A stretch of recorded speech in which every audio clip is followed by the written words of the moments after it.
વિધાનસભાની ચૂંટણી પૂર્વે સક્રિય થયેલ કોંગ્રેસના શહેરમાં હિસાબ દો જવાબ દો કાર્યક્રમની આવતીકાલથી શરૂઆત થનાર છે।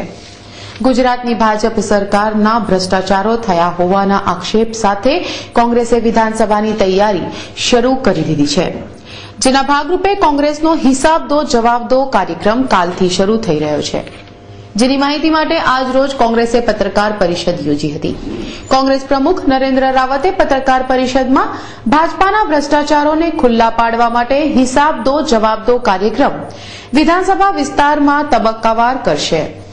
માંજલપુર વિધાનસભામાં હાલથી કાર્યક્રમ શરૂ થનાર છે કે ભારતીય જનતા પાર્ટીના શાસકો છેલ્લા 17 વર્ષથી શાસનમાં આવ્યા પહેલા એમની આર્થિક પરિસ્થિતિ શું હતી અને અત્યારની આર્થિક પરિસ્થિતિ જે છેલ્લા 5-7 વર્ષની અંદર ઘણા બધા મેયરોની પ્રોપર્ટી વિશે, અધિકારીઓની પ્રોપર્ટી વિશે જાહેર વર્તમાન પત્રોમાં ફોટા અને આક્ષેપો પણ થયેલા છે અને વિધાનસભામાં બી આવા એક પ્રશ્નો એકવાર પૂછાયેલો હતો।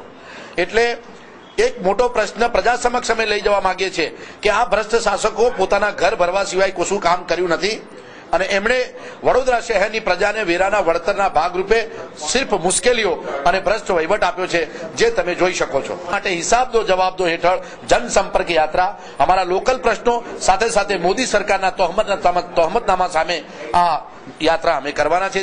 બીજી તરફ વિપક્ષી નેતા ચિન્નમ ગાંધીએ લાલબાગ બ્રિજનો મુદ્દો પુનઃ ઉઠાવતા ગત 26મી ફેબ્રુઆરીએ થયેલા અકસ્માતમાં એક વ્યક્તિનું મોત નીપજ્યું હતું।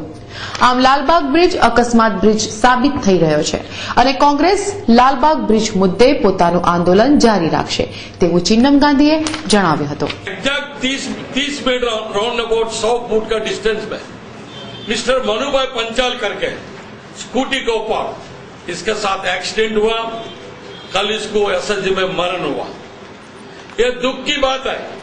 मैंने आमंत्रण उपवास में भी बैठा था, हमने आंदोलन में भी किया है भाई ये ब्रिज का टेक्निकल डिफेक्ट है। अभी भी ना कमिश्नर ना सत्ता पर बैठे भारतीय जनता पार्टी कभी कोई एक्शन नहीं ले रहे और रियलिटी जो है, जो गलत है, इसको छुपा के रख रहे। अभी भारतीय जनता पार्टी को समझना चाहिए कि किसी का जीवन का साथ खेल है। जो कुछ भी है अभी भाजपा साथ कमिश्नर वो लोगों का आगे कोई भी मरण होगा ये जवाबदारी इसका रहेगा।